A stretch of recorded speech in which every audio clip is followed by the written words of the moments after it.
पूर्ति। और पूर्ति में हम अभी तक परिभाषा, प्रकार, पूर्ति फलन, पूर्ति का नियम और पूर्ति की लोच पढ़ चुके हैं। आज हमारा जो टॉपिक है वो है पूर्ति की लोच की माप। पूर्ति की लोच की माप की दो विधियां होती हैं। एक को हम आनुपातिक विधि कहते हैं और दूसरे को ज्यामितीय विधि कहा जाता है।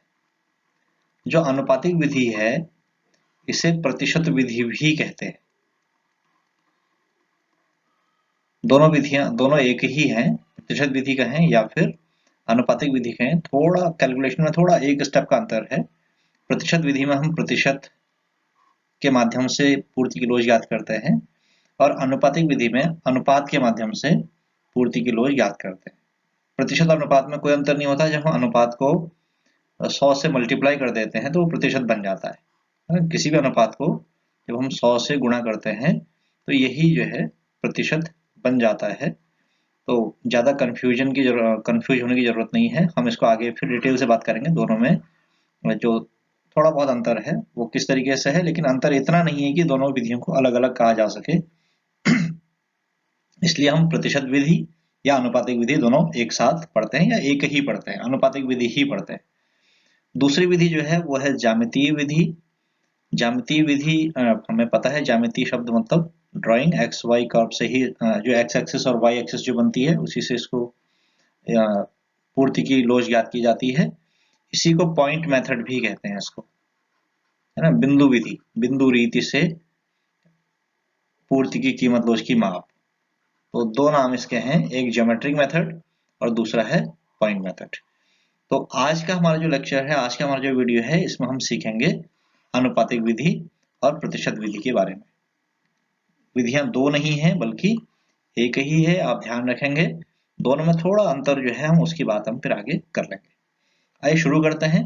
क्योंकि पूर्ति की लोच की माप के न्यूमेरिकल्स ही आते हैं तो इसकी माप की विधियां क्या होती हैं, किसमें कैसे, किस विधि में किस तरीके से माप की जा सकती है, अगर ऐसा प्रश्न आता है तो आप एक उदाहरण के रूप में क्वेश्चन बनाकर उसी को सॉल्व कर देंगे तो आपका जो है आंसर सही समझा जाता है। आइए, एक वस्तु की कीमत 10 रुपये प्रति इकाई से बढ़कर 12 रुपये प्रति इकाई होने पर इसकी पूर्ति 100 से बढ़कर 140 हो जाती है। इस वस्तु की पूर्ति की कीमत लोच ज्ञात कीजिए। देखिए, पहले तो हम प्रश्न को ठीक से समझेंगे। प्रश्न में क्या कह रहा है, हमें पता है कि जब हम वस्तु की पूर्ति की लोच की बात करते हैं या पूर्ति के नियम की बात करते हैं तो कीमत में परिवर्तन और पूर्ति में परिवर्तन को ध्यान दिया जाता है।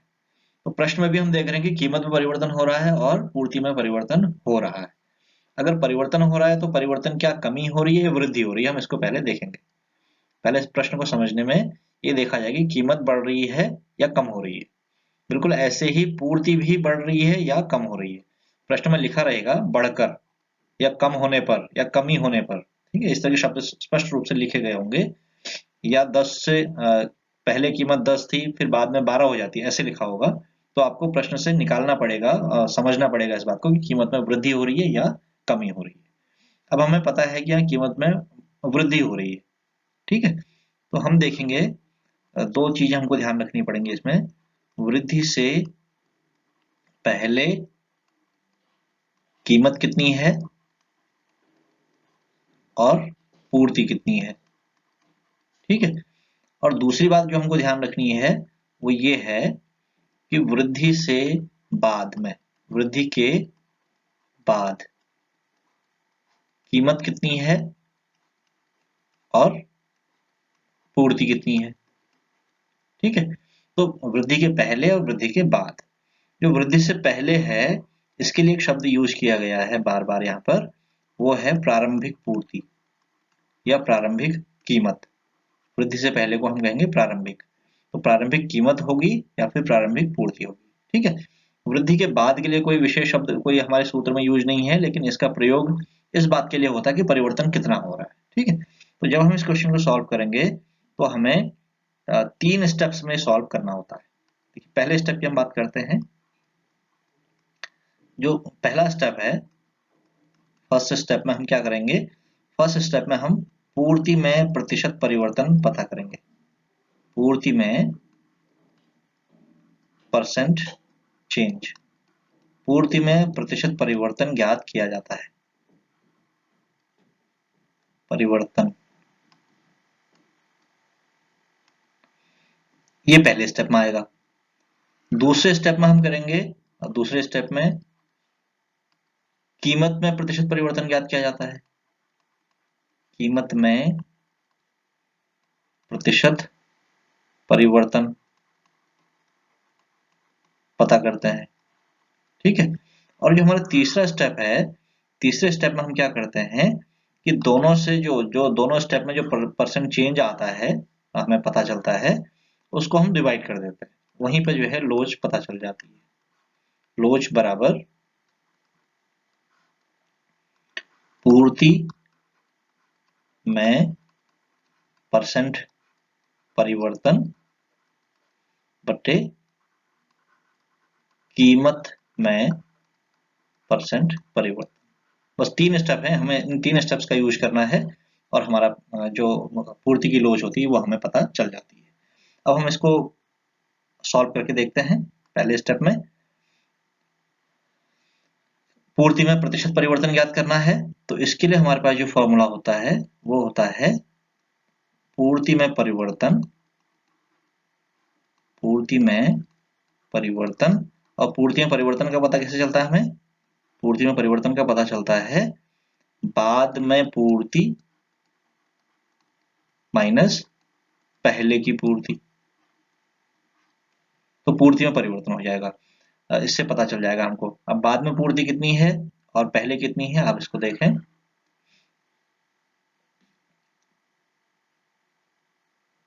पूर्ति में परिवर्तन, बाद में पूर्ति है प्रश्न के अनुसार कि उसकी पूर्ति 100 इकाई से बढ़कर 140 इकाई हो जाती है, यानी वृद्धि हो रही है। वृद्धि से पहले पूर्ति है 100 और बाद में पूर्ति है 140, ठीक है।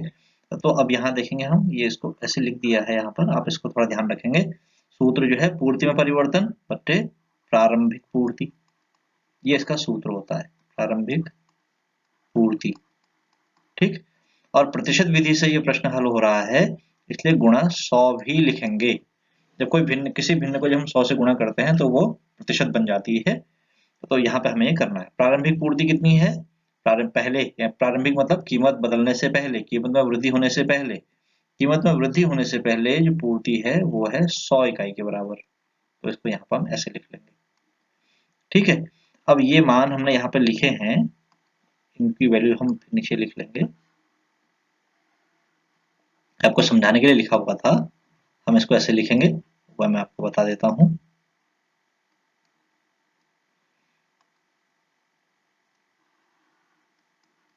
गुणा 100, ये सूत्र होता है, ठीक है। पूर्ति में प्रतिशत परिवर्तन का सूत्र है पूर्ति में परिवर्तन बट्टे प्रारंभिक पूर्ति गुणा 100, ठीक है। अब हम इसको हल कर रहे हैं। तो पूर्ति में परिवर्तन अभी हमने किया था, यहाँ पर आप वीडियो में फिर से पीछे जाकर देख सकते हैं। 140 माइनस 100 बट्टे प्रारंभिक पूर्ति 100 है, कीमत बढ़ने से पहले पूर्ति 100 थी तो 100 ही लिखेंगे और गुणा कर देंगे 100 से, ठीक है। इसको आगे और हल करेंगे तो ये हो जाएगा 40 बट्टे 100 गुणा 100। तो अब 100 से 100 कट जाएगा, तो जो कीमत में जो वृद्धि हो रही है वो 40% के बराबर हो रही है। ऐसे इसको हम लिख लेंगे। सॉरी, पूर्ति में जो परसेंट चेंज है जो वो 40%, ठीक है। तो पहले स्टेप से हमें क्या पता चला कि पूर्ति में जो प्रतिशत परिवर्तन है वो 40% है। यहाँ पे मैं इसको थोड़ा सा हाईलाइट करके लिख देता हूँ, 40%।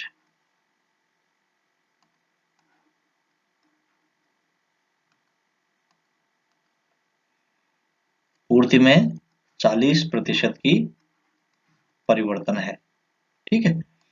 अब देखते हैं कीमत में कितना परिवर्तन हो रहा है। इसके लिए भी बिल्कुल वैसे ही सूत्र होगा, कीमत में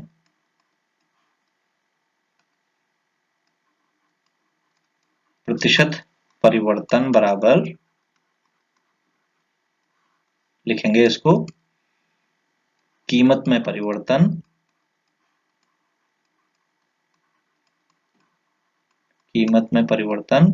बट्टे प्रारंभिक कीमत। कीमत में परिवर्तन पता करने के लिए आप फिर से एक बार प्रश्न को पढ़ेंगे और प्रश्न में कहा गया है कि कीमत 10 रुपए से बढ़कर 12 रुपए हो जाती है, यानी कीमत में वृद्धि हो रही है। वृद्धि से पहले कीमत कितनी है और वृद्धि के बाद कितनी है? वृद्धि के पहले कीमत है 10 रुपए और बाद में कीमत है 12, तो बाद वाले से पहले वाले को घटा देंगे। 12 माइनस 10 बट्टे प्रारंभिक कीमत यानी 10। अब गुणा 100 भी करते हैं इसको हम ऐसे, क्योंकि प्रतिशत विधि है। तो आगे हल करेंगे इसको, ये हो जाएगा 2 बट्टे 10 गुणा 100। 0 से 0 कैंसिल हो गया तो रह गया 20%। इसका मतलब ये है कि जो कीमत में जो वृद्धि हो रही है वो 20% हो रही है, 20%। ठीक है, अब हम क्या करेंगे, हमारे पास दोनों वैल्यू आ गई है। पहले स्टेप से एक वैल्यू आई है, दूसरे स्टेप से एक वैल्यू आई है, जिसको हमने बोल्ड लेटर बड़े मार्कर से, मोटे मार्कर से लिख दिया है 40% और 20%। अब आप क्या करेंगे, इस वैल्यू को, जो लोच का, पूर्ति की लोच का जो सूत्र है, इस सूत्र में इस वैल्यू को रख लेंगे। पूर्ति की लोच, ये इसका सूत्र है। ठीक है, तो यहाँ पे वैल्यू रखेंगे, लिखेंगे पूर्ति में प्रतिशत परिवर्तन 40 है, तो 40% डिवाइडेड बाई 20%। परसेंट से परसेंट कैंसिल हो गया, 20 से 40 कैंसिल हो गया 2 टाइम्स, यानी 2। तो जो पूर्ति की लोच है उसका मान आया 2, और पूर्ति की लोच 2 आने का मतलब ये है कि पूर्ति की लोच 1 से अधिक है लेकिन अनंत से कम है। इसको हम कहेंगे पूर्ति की लोच लोचदार है। ये हमारा आंसर हो गया, कंप्लीट आंसर हो गया। अब देखिए, हमने अभी तक हमने बात की थी प्रतिशत विधि की, है ना, प्रतिशत रीति की बात की थी। अब हम जो है इसी क्वेश्चन को आनुपातिक विधि से हल करके देखते हैं। एक वस्तु की कीमत 10 रुपये प्रति इकाई से बढ़कर 12 रुपये प्रति इकाई होने पर उसकी पूर्ति 100 इकाई से बढ़कर 140 इकाई हो जाती है। इस वस्तु की पूर्ति की कीमत लोच ज्ञात कीजिए, और हमें इसको हल करना है आनुपातिक विधि से। ठीक है, कीमतें, हमें दो कीमतें दी गई हैं, एक 10 रुपए है जो पहले है, 12 रुपए बाद में, बढ़ने के बाद, कीमत बढ़ने के बाद। कीमत जब कम थी, 10 रुपए थी, तो पूर्ति 100 थी, और कीमत जब बढ़ के 12 रुपए हो गई तो पूर्ति भी बढ़कर 140 हो गई। ठीक है, तो ये महत्वपूर्ण फिगर्स हैं, नंबर्स हैं, इनको हमें ध्यान रखना है। अब अनुपातिक विधि में हम क्या करते हैं, अनुपातिक विधि में भी हमें बिल्कुल वैसे ही 3 स्टेप्स का ध्यान रखना पड़ता है। पहले देखेंगे कि कीमत बढ़ने से पहले, कीमत बढ़ने से पहले पूर्ति को हम देखेंगे कितनी है, और कीमत बढ़ने के बाद, कीमत बढ़ने से पहले पूर्ति कितनी है और कीमत बढ़ने से पहले कीमत कितनी है, इन दोनों को हम ध्यान रखेंगे। और बिल्कुल ऐसे ही कीमत बढ़ने के बाद भी इन दोनों को देखा जाएगा। कीमत बढ़ने के बाद पूर्ति कितनी है और कीमत बढ़ने के बाद कीमत कितनी है। ठीक है, अब देखिए हम दोनों को नोट कर लेते हैं, यहीं पर नोट कर लेंगे तो हमें और सुविधा हो जाएगी। कीमत बढ़ने से पहले पूर्ति, कीमत पहले 10 रुपए थी और पूर्ति 100 थी, तो कीमत बढ़ने से पहले पूर्ति 100 हो गई, यानी प्रारंभिक पूर्ति है। तो कीमत बढ़ने से पहले जो वैल्यू है वो प्रारंभिक कही जाती है ना, कीमत में परिवर्तन से पहले जो जो वैल्यूज हैं वो प्रारंभिक कही जाएंगी। ऐसे ही प्रारंभिक कीमत कितनी हो जाएगी, प्रारंभिक कीमत यानी प्रारंभ में कीमत हो गई 10 रुपए। कीमत बढ़ने के बाद पूर्ति हो जाती है 140 और कीमत हो जाती है 12। ठीक है, हम ये नंबर्स को, इन फिगर्स को नोट करके यहाँ पे नोट कर लेंगे इस तरीके से। ठीक है, इसके बाद फिर हमें वही 3 स्टेप्स लेने होंगे।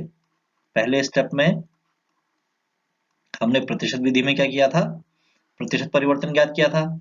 यहाँ पर हम आनुपातिक परिवर्तन ज्ञात करते हैं। पहला स्टेप होगा पूर्ति में आनुपातिक परिवर्तन। पूर्ति में आनुपातिक, क्योंकि आनुपातिक विधि है, आनुपातिक परिवर्तन बराबर लिखते हैं हम पूर्ति में परिवर्तन, पूर्ति में परिवर्तन डिवाइडेड बाय प्रारंभिक पूर्ति।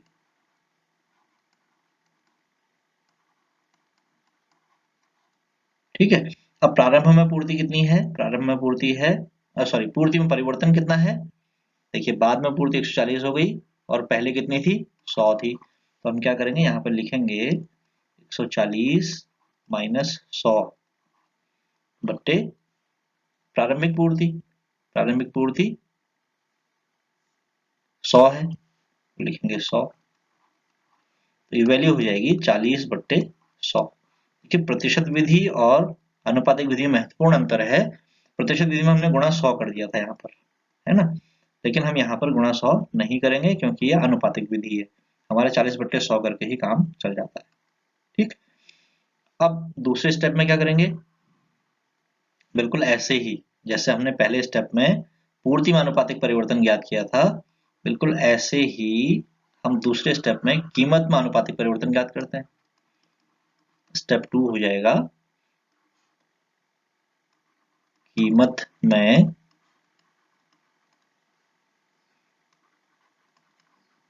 आनुपातिक परिवर्तन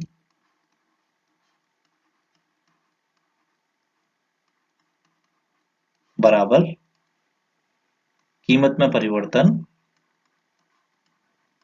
कीमत में परिवर्तन बट्टे प्रारंभिक कीमत,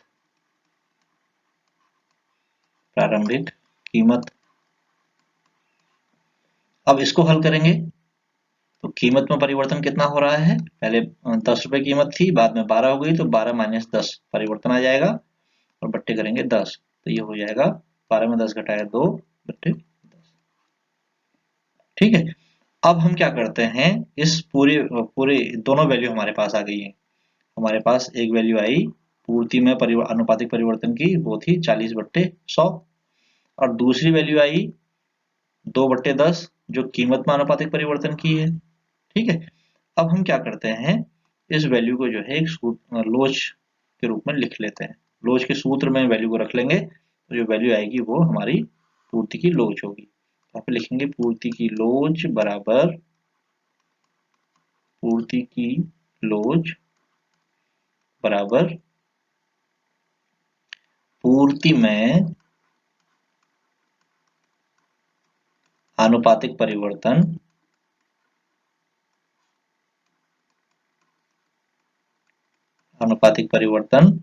बट्टे कीमत में आनुपातिक परिवर्तन। तो अब देखिए पूर्ति में आनुपातिक परिवर्तन कितना है? 40 बट्टे 100 है। ठीक है, तो ये ऊपर वाला जो जो सूत्र में जो हमारा जो अंश वाला भाग है, इसकी जगह लिख दिया जाएगा 40 बट्टे 100, और सूत्र में जो हर का भाग है, इसके हर में हम लिख देंगे 2/10। अब देखिए भिन्न का भी भिन्न हो गया है ना। जब इस तरह की जब इस तरह की जब कहीं पर गणित में आता है कि भिन्न का भी भिन्न बन जाता है, यानी अंश भी जो है भिन्न के रूप में होता है और हर भी भिन्न के रूप में होता है, तो हम क्या करते हैं, बाहर वाले नंबर्स होते हैं जैसे 40 और 10, है ना, इनको आपस में गुणा कर देंगे, और जो अंदर वाले नंबर है 100 और 2, इनको आपस में गुणा कर देंगे। यानी हम लिखेंगे 40/100, तो ऐसे ही लिखा जाएगा जैसे लिखा हुआ है 40/100।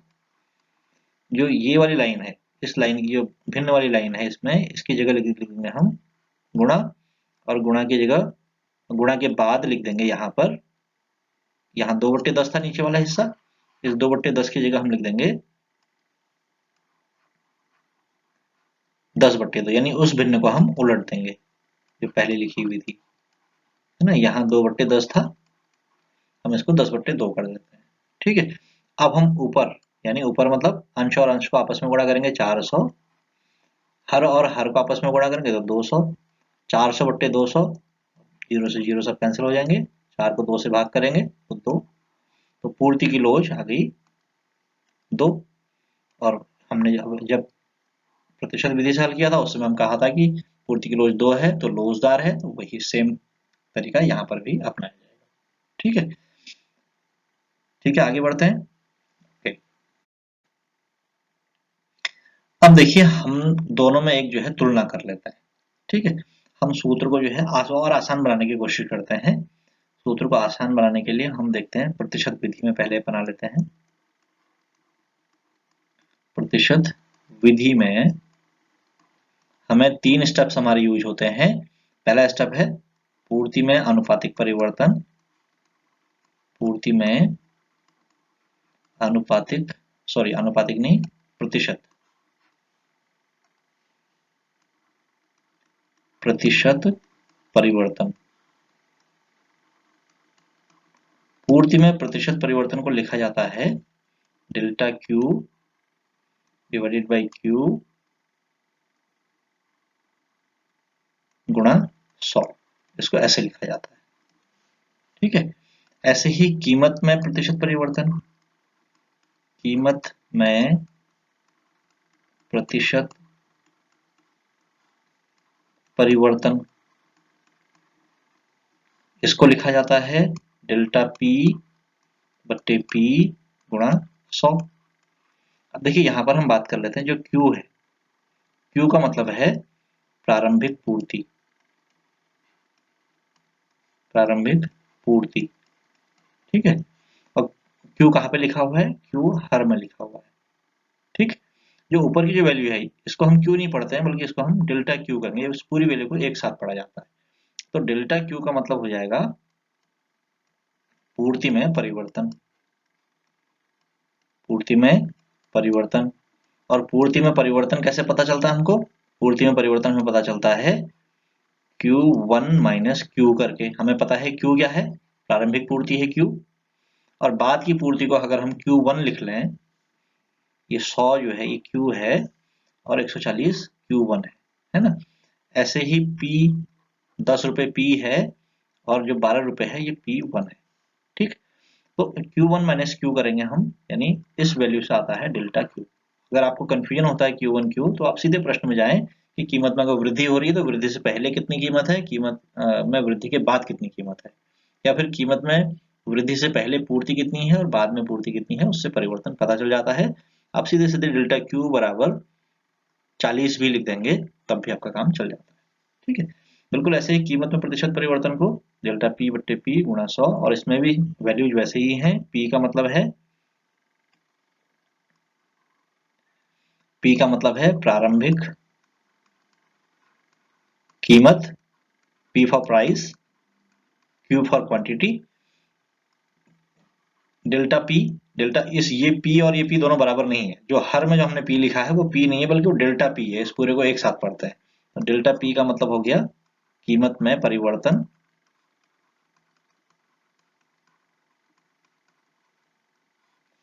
और P होगी प्रारंभिक कीमत, है ना। जो जो कीमत में परिवर्तन है वो कैसे आएगा, वो P1 माइनस P करके आएगा। हम P के बारे में जानते हैं, P तो जो है प्रारंभिक कीमत है, हमने यहीं पे लिखा है।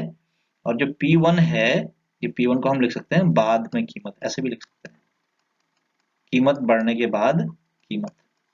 ठीक है, ऐसे ही हम Q1 को लिख सकते हैं कीमत बढ़ने के बाद, यानी बाद में पूर्ति। तो ऐसे लिखा जा सकता है, समझा जा सकता है। ठीक है, अब हम क्या करेंगे, जो पूर्ति की लोच का जो सूत्र होगा उसको लिख लेंगे। यहाँ पर पूर्ति की लोच को ई एस ऐसे लिखा जाता है, इलास्टिसिटी ऑफ सप्लाई बराबर पूर्ति में प्रतिशत परिवर्तन बट्टे कीमत में प्रतिशत परिवर्तन, यानी ये भिन्न के रूप में लिखा जाएगा। पूर्ति में प्रतिशत परिवर्तन बट्टे कीमत में प्रतिशत परिवर्तन। इसी को हम लिख सकते हैं यहां से, पूर्ति में प्रतिशत परिवर्तन क्या है, ये वैल्यू है इतनी, इसको लिख देंगे डेल्टा Q बट्टे Q गुणा 100। इसकी जगह ये वैल्यू आ गई पूरी। अब जो हर है, लंबी लाइन खींचेंगे, इस हर की जगह कीमत में प्रतिशत परिवर्तन को ऐसे लिख देंगे, ये वाली वैल्यू को लिख देंगे, यानी delta P divided by P गुणा 100। ठीक है, अब देखिए ये 100 से ये 100 कैंसिल हो गया, क्योंकि जो हमारी जो ये भिन्न वाली लाइन है, फ्रैक्शन वाली लाइन है, 100 हर में भी है, अंश में भी है, गुणा हो रहा दोनों जगह, तो कैंसिल हो जाएंगे। अब रह गया क्या, डेल्टा क्यू बट्टे क्यू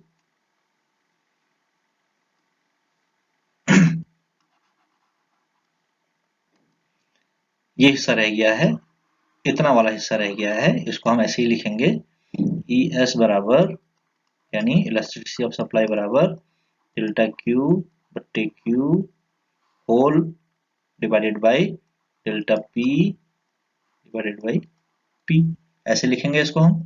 फिर अभी हमने बताया था कि हम क्या करते हैं, पहले भिन्न को वैसे ही लिख लेते हैं, डेल्टा क्यू बट्टे क्यू लिख लेंगे, और जो ये भिन्न वाली लाइन है, फ्रैक्शन वाली लाइन है, इसकी जगह गुणा लिख देते हैं और नीचे की भिन्न को पलट देते हैं, यानी इसको लिख देंगे डेल्टा पी बट्टे पी, यहाँ पर है तो इसको उलट देंगे तो ये हो जाएगा पी बट्टे डेल्टा पी, ऐसे हो जाएगा। और ये हमारा जो है इलास्टिसिटी ऑफ सप्लाई का सूत्र बन जाता है। इसी को जो है और आसान, याद रखने में आसान रहेगा, इसलिए लिख दिया जाता है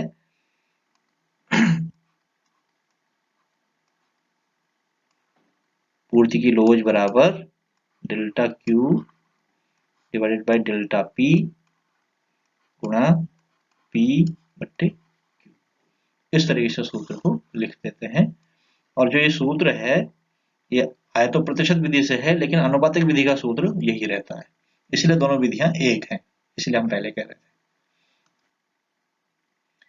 देखिए वही क्वेश्चन है, हम दोनों विधियों मतलब विधि तो एक ही है, लेकिन दोनों में जो तरीका है उसको हम एक बार रिवाइज कर लेते हैं। क्वेश्चन वही है। प्रतिशत विधि में हम क्या करते हैं, प्रतिशत विधि में स्टेप 1 क्या होता है, पूर्ति में प्रतिशत परिवर्तन ज्ञात किया जाता है। पूर्ति में प्रतिशत परिवर्तन ज्ञात करने के लिए प्रारंभिक पूर्ति पता होनी जरूरी है, जो क्वेश्चन में है। प्रारंभिक पूर्ति कितनी है, प्रश्न के अनुसार 100 है। परिवर्तन के बाद पूर्ति 140 हो जाती है, और तो पूर्ति में परिवर्तन कितना हुआ, 140 माइनस 100 के बराबर हुआ, यानी परिवर्तन हो गया 40 के बराबर। अब जब हमें इसका प्रतिशत निकालना है तो क्या करते हैं हम, पूर्ति में प्रतिशत परिवर्तन अगर हमें पता करना है तो पूर्ति में परिवर्तन बराबर, यहाँ पर ये सूत्र लिखा है इसी को यूज करेंगे, पूर्ति में परिवर्तन है 40, प्रारंभ में पूर्ति है 100 और गुणा कर देते हैं 100 से, तो 100 से 100 कैंसिल हो गया, तो 40% की वृद्धि हो गई पूर्ति में, ये हमें पता चल गया। और अनुपातिक विधि में क्या करते हैं, अनुपातिक विधि में अनुपातिक परिवर्तन याद करते हैं। प्रारंभ में पूर्ति पता की जाती है जो 100 है, बाद परिवर्तन के बाद पूर्ति कितनी है, 140 है। पूर्ति में परिवर्तन कितना हो रहा है, 140 माइनस 100 हो रहा है, बिल्कुल वही है जैसे कि प्रतिशत विधि में कर रहे थे हम, है ना। लेकिन जो बाद में यहाँ पे जो सूत्र आता है, अनुपातिक परिवर्तन का जो सूत्र होता है वो थोड़ा सा बदल जाता है। कैसे बदल जाता है, देखिए पूर्ति में परिवर्तन 40 के बराबर है, लिख देते हैं 40 बट्टे प्रारंभ में पूर्ति कितनी है 100, 40 बट्टे 100 लिख दिया जाएगा। यहाँ पर हम लिख रहे हैं 40 बट्टे 100 गुणा 100, प्रतिशत विधि में लिखा जा रहा है 40 बट्टे 100 गुणा 100, लेकिन अनुपातिक विधि में सिर्फ 40 बट्टे 100 लिख रहे हैं, यही अंतर है और कोई अंतर नहीं। ठीक है, दोनों में पहला स्टेप इस तरीके से किया जाता है। दूसरे स्टेप में देखिए क्या होता है, सेम क्वेश्चन है।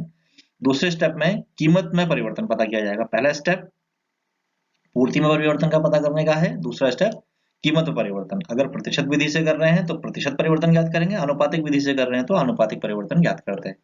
और तरीका यहाँ पर भी वही है, कीमत में प्रतिशत परिवर्तन। प्रारंभ में कीमत कितनी है 10 रुपए है, लिख देंगे यहाँ पर।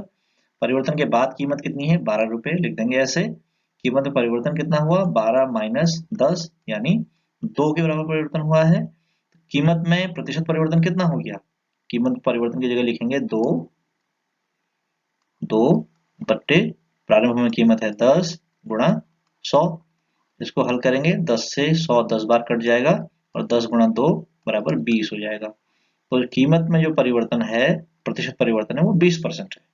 ठीक है, अब कीमत में अनुपातिक परिवर्तन कैसा होगा, प्रारंभ में कीमत 10 है, परिवर्तन के बाद कीमत 12 है, कीमत में परिवर्तन कितना हो रहा है 12 माइनस 10 बराबर 2, कीमत में परिवर्तन कितना हुआ 2 के बराबर, और प्रारंभिक कीमत कितनी थी 10। इसको हमने यहाँ पर लिख दिया, कीमत में आनुपातिक परिवर्तन वाले सूत्र में लिख दिया, तो वैल्यू आई 2/10। देखिए यहाँ भी गुणा 100 नहीं किया हमने अनुपातिक विधि में, है ना, प्रतिशत विधि में 100 से गुणा करना पड़ता है, बस यही अंतर है।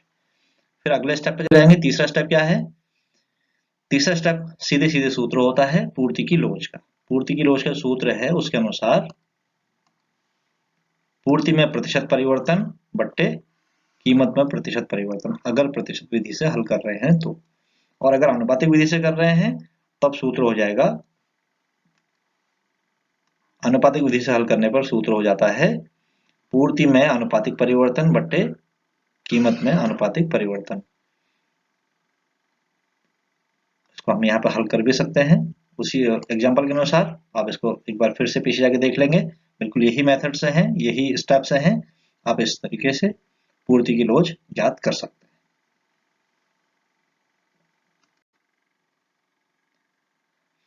तो अब आप जो है प्रतिशत विधि और आनुपातिक विधि में अपने आप भी तुलना कर सकते हैं स्टेप वाइज। ये आपकी एक्सरसाइज है, स्टेप 1 स्टेप 2। हम जानते हैं कि कितने स्टेप थे, 3 स्टेप थे। आप तीनों में, दोनों विधियों में, आनुपातिक विधि में भी और प्रतिशत विधि में भी स्टेप 1 स्टेप 2 और स्टेप 3 तीनों का यूज करते हुए इसको हल करेंगे, क्वेश्चंस को हल करेंगे। आगे आपको जो है असाइनमेंट के रूप में 3 क्वेश्चंस और दिए गए हैं। क्वेश्चन सेम है, थोड़ी डिजिट बदल दी गई है ना, जो 100 और 140 है इसलिए कुछ और नंबर लिख दिए हैं। आप इनको जो है घर पर एक्सरसाइज करें, रेगुलर अभ्यास करें इसका। इस न्यूमेरिकल को आप 2-3 बार अगर एक्सरसाइज करोगे तो आपका जो है ये पूर्ति की लोच ज्ञात करने वाला जो अनुपातिक विधि वाला जो कंसेप्ट है ये क्लियर हो जाएगा। आप इसको सावधानी से और थोड़ा ध्यान लगाकर इसका अभ्यास करें, बहुत आसानी से आप इसको सॉल्व कर लेंगे। ये 3 क्वेश्चंस दिए गए हैं। एक वस्तु की कीमत 10 से बढ़कर 12 रुपए होने पर उसकी पूर्ति 100 से 120 इकाई हो जाती है। इस वस्तु की पूर्ति की कीमत लोच ज्ञात कीजिए। दूसरा क्वेश्चन है, वस्तु की कीमत 10 से बढ़कर 15 रुपए हो जाती है, इसकी पूर्ति 100 से बढ़कर 200 हो जाती है, कीमत लोच ज्ञात कीजिए। तीसरे क्वेश्चन में बिल्कुल ऐसे ही तीसरा क्वेश्चन भी दिया गया है, कीमत 10 से बढ़कर 12 रुपए होती है, इसकी पूर्ति 100 इकाई से बढ़कर 160 हो जाती है, तो कीमत लोच ज्ञात कीजिए। तीनों क्वेश्चंस में आप वस्तु की पूर्ति की लोच आपको ज्ञात करनी है। सेम मेथड है, आप दोनों तरीके से, प्रतिशत विधि से भी और आनुपातिक विधि से, दोनों में अंतर नहीं है, विधि दोनों एक ही है, लेकिन आप दोनों तरीके से हल करेंगे तो आपको जो है क्लियर हो जाएगी दोनों में डिफरेंस क्या है, प्रतिशत और अनुपात में अंतर का भी आपको समझ में आ जाएगा थोड़ा। और अगर क्वेश्चन स्पेसिफिक पूछा जाता है, अभी तक तो ऐसा कभी हुआ नहीं है, लेकिन कभी कभी हो सकता है कि प्रतिशत विधि से हल करो इस तरह का प्रश्न आ जाए, तो आप अनुपात को 100 से गुणा कर देंगे। अनुपातिक विधि में अनुपात ही रखना है उसको। ठीक है, ठीक है। आप अभ्यास कीजिए। Happy learning. Thank you.